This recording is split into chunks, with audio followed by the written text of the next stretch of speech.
नमस्कार, मैं हूं आपके साथ अंकिता पाल। बुलेटिन की शुरुआत करते हैं। एनडीए ने शुक्रवार को पूनिया कला भवन में सम्मेलन का आयोजन किया और इस सम्मेलन में केंद्रीय मंत्री लखन सिंह, सांसद संजय झा और उप मुख्यमंत्री सम्राट चौधरी, बिहार सरकार के मंत्री लेसी सिंह, महेश्वरी हजारी के साथ साथ गठबंधन के कई बड़े नेता मौजूद रहे। और इस मौके पर पूनिया सदर विधायक विजय खेमका ने सभी सम्मानित अतिथियों का स्वागत किया। वहीं सांसद संजय झा ने प्रधानमंत्री की मां को अब शब्द कहे जाने पर राहुल गांधी और लालू यादव पर जमकर निशाना साधा। उन्होंने कहा कि लालू यादव और राहुल गांधी दोनों ने साबित कर दिया है कि उनकी पार्टी और वह खुद गाली गलौज नेता है। वहीं केंद्रीय मंत्री लखन सिंह ने भी कहा कि प्रधानमंत्री नरेंद्र मोदी और मुख्यमंत्री नीतीश कुमार ने मिलकर बिहार का विकास किया है, लेकिन कुछ नेता को बिहार का विकास नहीं दिख रहा। उन्हें तो ऑपरेशन सिंदूर भी गलत दिख रहा है और ऐसे नेता को जनता चुनाव में सबक सिखाएगी।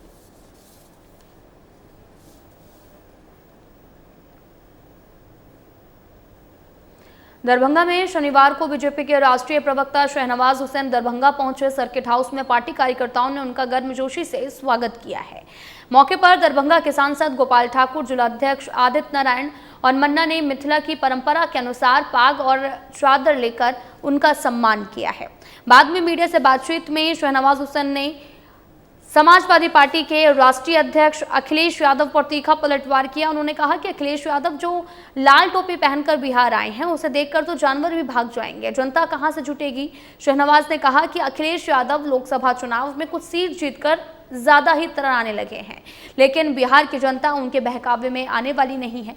और साथ ही पटना के सदाकत आश्रम में हुई तोड़फोड़ और कांग्रेस कार्यकर्ताओं के साथ मारपीट की घटना पर भी उन्होंने सफाई दी है। शहनवाज हुसैन ने कहा कि ये बीजेपी की कोई योजना नहीं, बल्कि प्रधानमंत्री की मां को गाली देने के कारण आम लोगों में जो आक्रोश था उसका प्रकटीकरण हुआ है। उन्होंने चेतावनी देते हुए कहा कि कांग्रेस आगे से प्रधानमंत्री के खिलाफ अपशब्द बोलने से बाज आए। इतना ज्यादा गुस्सा था, इतनी भावना भड़की थी कि उसका प्रकटीकरण था वो, लेकिन वो पार्टी की योजना से नहीं था। वो जो आक्रोशित युवा थे वो वहाँ गए थे। आइंदा कांग्रेस को ध्यान रखना चाहिए कि बिहार की धरती पर नरेंद्र मोदी को माँ की गाली देना बर्दाश्त नहीं होगा। ये चेतावनी उनको जरूर देते हैं। वो फकड़ा पड़ रहे हैं, उससे कुछ होने वाला नहीं है। उनकी जो लाल टोपी पहन के आए हैं उससे देखकर तो जानवर तक भाग जाता है। पब्लिक क्या जुटेगी उनके लिए। वो यूपी में एक बार लोकसभा के चुनाव में गलतफहमी पैदा करके कुछ सीटें क्या जीत ली, कुछ ज़्यादा इतरा रहे हैं, लेकिन सारे उपचुनाव और लोकल बॉडी में हमने बुरी तरह समाजवादियों को पराजित किया है। बाढ़ अनुमंडल के मोकामा और बाढ़ थाना क्षेत्र में ग्रामीण कार्य विभाग के सहायक अभियंता नागेंद्र कुमार के कई ठिकानों पर आय से अधिक संपत्ति के मामले में निगरानी विभाग ने छापेमारी की है। उक्त छापेमारी निगरानी डीएसपी पवन कुमार के नेतृत्व में ग्रामीण कार्य विभाग के जेई के पटना, मोकामा, बाढ़ स्थित कार्यालय और गया जी स्थित आवास और कार्यालय पर की गई है। नागेंद्र कुमार पोस्ट कुजापी, गाँव कुजाप, थाना चंदौली, जिला गया का रहने वाला है। 28 तारीख को सहायक अभियंता नागेंद्र कुमार के खिलाफ 73,32,000 रुपए आय से भी अधिक संपत्ति के मामले में केस दर्ज किया गया था, जो कि उसकी ज्ञात आय से 125% अधिक है।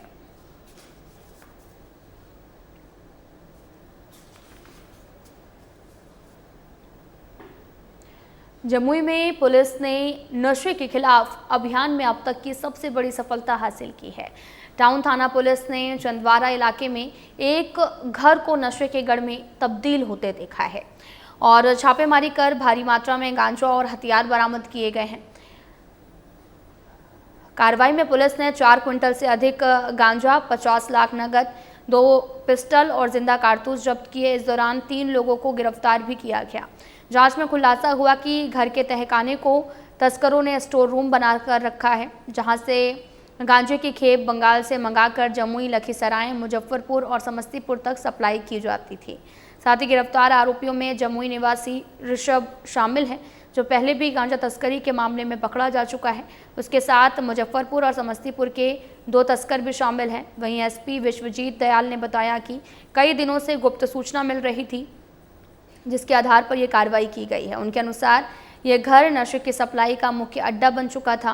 पूरे नेटवर्क को ध्वस्त करने के लिए पुलिस आगे भी सख्त अभियान चलाएगी।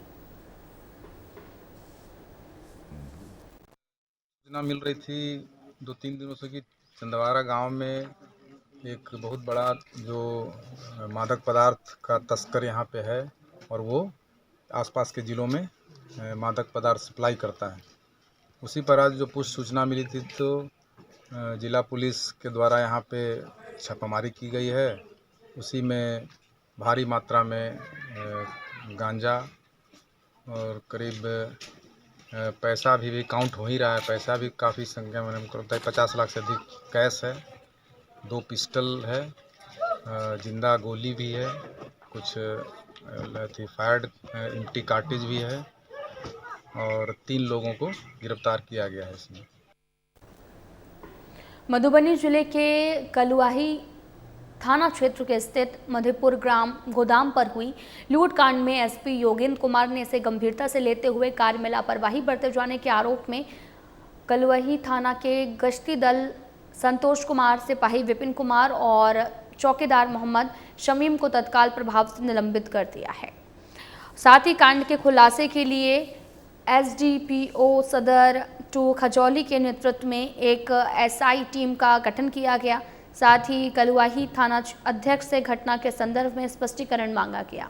साथ ही कलुआही थाना पर कांड की समीक्षा करने आए एसडीपीओ सदर 2 खजौली मनोज राम ने बताया कि अपराधी की शिनाख्त हो चुकी है, जल्दी उसे गिरफ्तार कर लिया जाएगा। पुलिस की त्वरित कार्रवाई से स्पष्ट है कि प्रशासन इस प्रकार की आपराधिक घटनाओं को रोकने के लिए काफ़ी गंभीर है। मामले को लेकर बताया जा रहा कि कलुआही थाना क्षेत्र में मधेपुर स्थित इंडियन ग्रामीण वितरक गैस एजेंसी में 5 अज्ञात बाइक सवार अपराधियों ने हथियार का भय दिखाकर दिन दहाड़े लूट की घटना को अंजाम दिया है।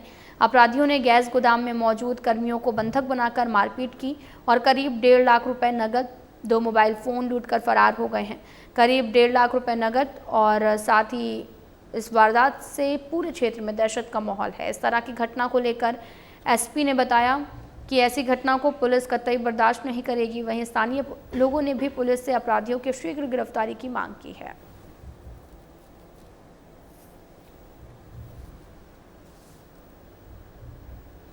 राजधानी पटना में अपराधियों का तांडव जारी है। ताजा मामला भूपतिपुर इलाके के रामकृष्ण नगर थाने का, जहां पर एक युवक को गोली मारकर घायल कर दिया गया और घायल युवक को अस्पताल में भर्ती कराया गया। पुलिस जांच में जुटी है और आरोपी की गिरफ्तारी के लिए छापेमारी की जा रही है। और साथ ही आपको ये भी बताते चलें कि गोली लगने की घटना प्रेम प्रसंग से जुड़ी बताई जा रही। डीएसपी रंजन कुमार ने घटना की पुष्टि की और बताया कि आरोपी की गिरफ्तारी के लिए छापेमारी जारी है।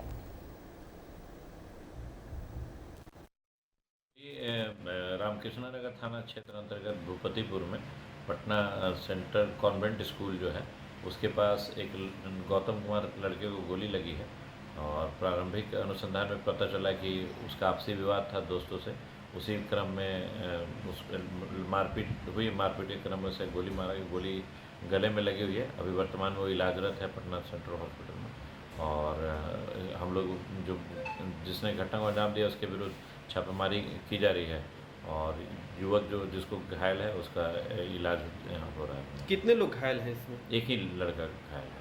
किस बात को लेकर विवाद हुआ? ये आपसी विवाद है। हम अनुसंधान के क्रम में ये अभी इसकी स्थिति स्थिर है तो ये इससे बयान लेंगे, उसके बाद हम लोग आगे कार्रवाई करेंगे।